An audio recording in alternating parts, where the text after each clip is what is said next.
So Devin here is going to first start with rolling down the window. On the driver's side, there's no resistance whatsoever. It goes up and down, super smooth. Just a little hand crank there. And he's going to fire it up.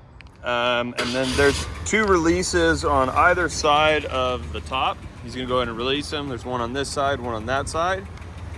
And then the little switch on the dash, you can see right there, he's holding. When the top comes back nice and slow, goes in the correct positioning,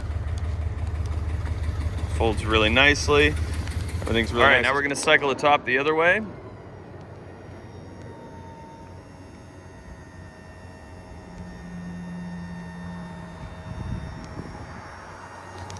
There are those latches right there and over there.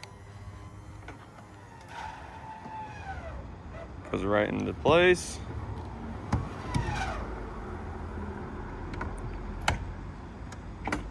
Perfect.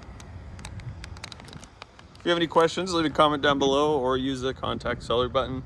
We'd be happy to answer any questions. If you need a shipping quote, you can use the contact seller button and we'd be happy to help you out as well. Good luck with the rest of the auction.